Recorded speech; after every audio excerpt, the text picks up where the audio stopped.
My name is McMillan and I'm a book artist. I have been making books since about 2013, and it all started with making journals for fun and for gifts.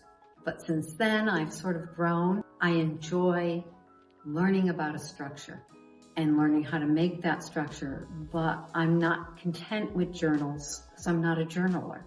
So I started making books using things that I found. So I would have strange items as something to contain the book. I use things that I find, such as rocks and wood.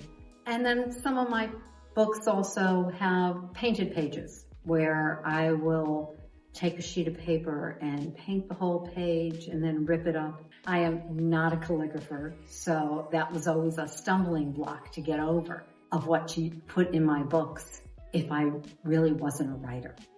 So I try to have the page speak for itself, whether it's using eco dye as my method, or taking paint to the pages, or sometimes just taking various things that I've done, pieces of this and that, to fill my book. When I moved back to New Hampshire in 2015, one of the things that happened was I wanted to learn more about making book structures. I also took a class in altered books because, as I said before, half my problem was, what do I put in it? And one of the things that I started doing was altered books, and this was one of my first ones, and it's all about etymology. But rather than just being something simple, I took it as if I was the scientist and I was collecting research and pictures of bugs and history about other scientists. So it's basically like a little research book, and that's what I enjoyed about altered books, was you can do that research and come out with something that's unique. And this was done using an old book. As you can see by the size of it, I get a little carried away. I've done books taking memories of a friend and just using pictures that I found of the friend and adding them in, painting the pages, and creating a memory of someone who I knew and maybe is still with us or not with us anymore. I've done this with several different books. I have one where I took old photos and just sort of tell the story as I go through the book.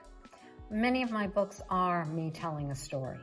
So it would go through the book and it goes different generations. It's a great way of retaining old photos and just having something to refresh your memory on someone that's been here. This was actually postcards that my father brought back from Italy after the war. And I've had them for years, had no idea what to do with them until I learned a bookbinding structure that used postcards and thought that was the perfect venue for this. And when I did it, because it was about my father and his time during the war, I also used a picture of his platoon. I like to add a picture of something so you can see it and relate to what's inside. I like to work a lot with nature or natural items, and finding a piece of birch bark to me right away says it's a book.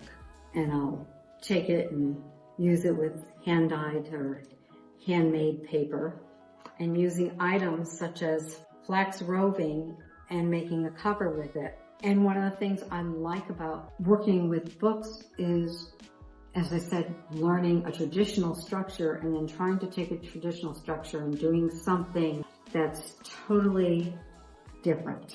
These are all eco-dye pages. And eco-dye, for those that don't know what that term refers to, it's using plant materials to make imprints on your pages. But you're actually taking plant materials, basically steaming or boiling them in a bundle together to leave the imprint of the plant. I do a lot with Coptic binding, which is a great bookbinding stitch. One of the things I found recently was fish skins. And you can actually tan fish skins, and they come out like leather. I did not tan this one myself. That's something I'm experimenting with now. However, I happened to find this one at an auction, and I thought it was so great because it was a blue color. A lot of times I'll find something, it will sit on my shelf for a couple of years before I figure out what I'm going to do with it. And then all of a sudden you have the eureka moment. And maybe it's because all of a sudden ended up getting blue jean pulp like I did and decided to make paper out of it and realized it matched perfectly. So from there, I went from figuring out the pages, but it needed something more than just the blue jean. So that's when I go into filling books that I do with pages from books that I rip up. This one happens to be in Spanish, and it's actually The Old Man and the Sea. Giving it pages from a book, but so it's not readable to everybody, but to me it fit the context. One element that I like about making books is that they are also sculptures. They have a very sculptural element to them, and you can take a book that's a simple book, but if you keep adding to it, you've got something that's totally unusual. It doesn't have to just stop with what a book's supposed to look like. What I love about books is they tell a story. There's something that you can hold. They can reflect your life, my morning walks, and the stuff that I pick up off the ground and then rust dye from. They can be sculptural. They're a surprise whenever you open them up. Whether you're putting something inside that the person looking at it, when they open it up, will find something that they didn't expect to be in there. Besides just being the written word, they can have elements to them that completely surprise you. And one of the things that I love is every time I find something, whether it be pieces of paper or paper that I've dyed or a piece of bark, a rock, a rusty item that you can incorporate in your book, a wooden box, and having a book that will fit perfectly inside of it. But when you pull it out, it has a whole different look. Anything can be a book. Even little acorns can be turned into a book. There's always a possibility of what it can become.